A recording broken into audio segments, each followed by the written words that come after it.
जरूरी है। यदि आप नहीं करेंगे तो आपके ऊपर पेनाल्टी लगेगी और आपके खाते से 50,000 का जुर्माना लगाया जा सकता है और खाते से काटा जा सकता है।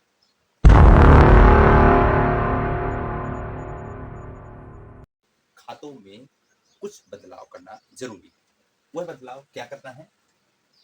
यदि आपने नहीं किया तो आपके उस खाते से 50,000 रुपए काटे जा सकते हैं। आरबीआई लगा सकता है जुर्माना, जैसे कि कोई भी बैंक, एसबीआई बैंक है, पीएनबी बैंक है, एचडीएफसी बैंक है, सेंट्रल बैंक है, आर्यावर्त बैंक है, कोई भी बैंक है, क्योंकि आरबीआई ने ये गाइडलाइंस निर्देश दिए हैं तो ये सभी बैंकों में निर्देश जाएंगे और सभी बैंकों में ये करना जरूरी है और सभी बैंकों के खातों में ये करना जरूरी है। ये क्यों करना है? इसके लिए इसके पीछे का जो सिस्टम है, जो आरबीआई ने लॉन्च किया है कि इसको करना जरूरी है, इसमें लग सकता है जुर्माना, क्योंकि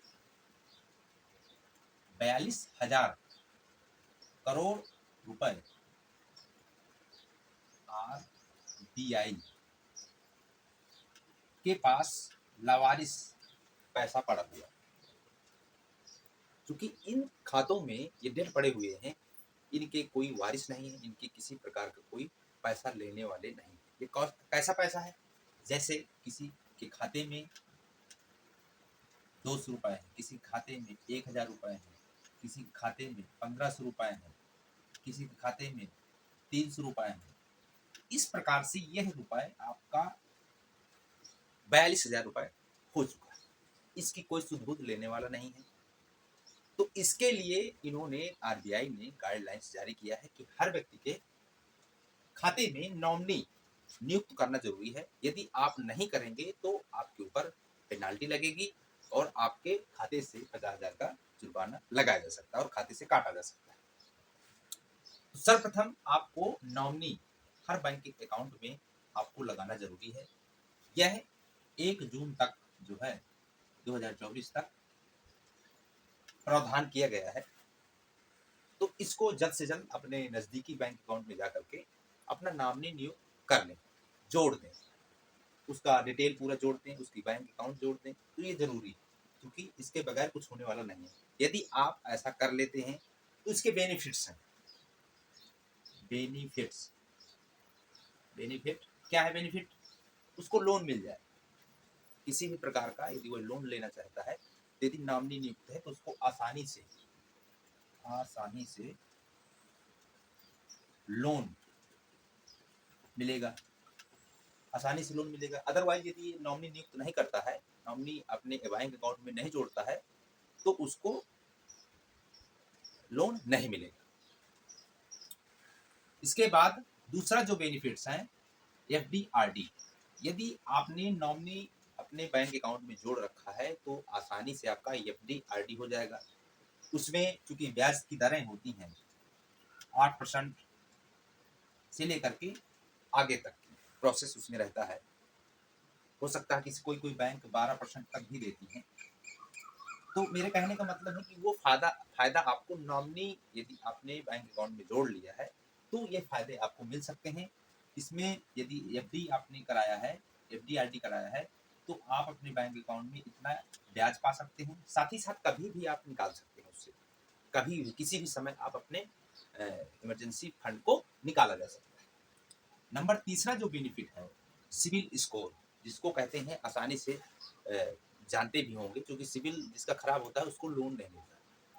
तो ये आसानी से समझ में लोगों की आती है कि सिविल किसी का खराब ना हो। इसके लिए लोग अलग अलग बैंकों से क्रेडिट कार्ड लेकर के उसको खर्च करते हैं, उसको भरते हैं। तो इससे सिविल यदि किसी व्यक्ति का खराब हो गया तो बैंक लोन नहीं देती है।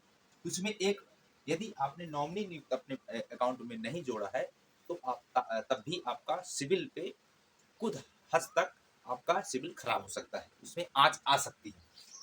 तो उसके लिए नॉमिनी भी आपको अपने बैंक अकाउंट में जोड़ना जरूरी है। नंबर चौथा, न्यू ऑफर्स। चूंकि हर बैंक में कुछ अलग प्रोसीजर होता है, अपने अपने ऑफर्स होते हैं। तो वो ऑफर्स आपको, यदि आपने नॉमिनी अपने बैंक अकाउंट में जोड़ लिया है तो वो ऑफर आपको मिल सकते हैं।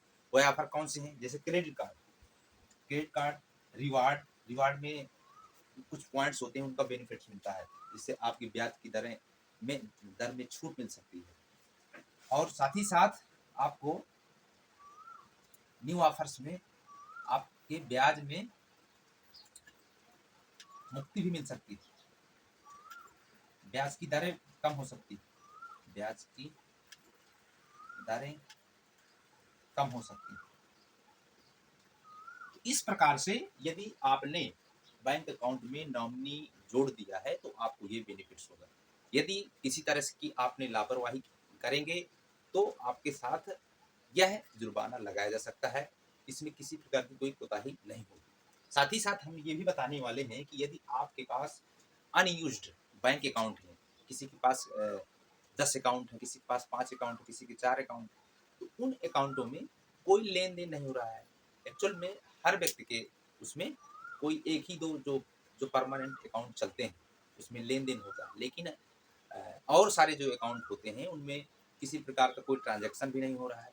वह 10 साल, 15 साल, 20 साल पहले के अकाउंट हैं, तो उनमें फ्रॉड हो सकता है, आपका साइबर क्राइम हो सकता है आपके साथ।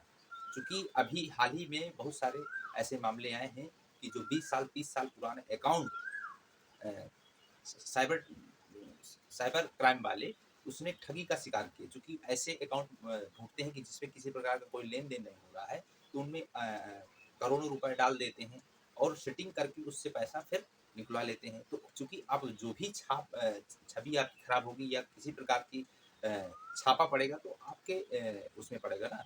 तो आपको सलाखों के पीछे यदि नहीं जाना चाहते हैं, आप जेल की रोटी नहीं खाना चाहते हैं, तो आपको ज़रूरी है कि जितने भी अनयूज्ड बैंक अकाउंट हैं उनको बंद करा दें। किसी प्रकार का यदि आपके पास कोई काम नहीं है उसमें, यदि आपका काम है, यदि आप चूँकि 15-15 दिन या 20-20 दिन में अभी आपने आते जाते हैं या 6 महीने में आते जाते हैं, तो आपको पता रहेगा कि इतना मेरे बैंक अकाउंट में पैसा है, इतना ट्रांज़ैक्शन हुआ है, तो आपके पास एक डाटा रहता है।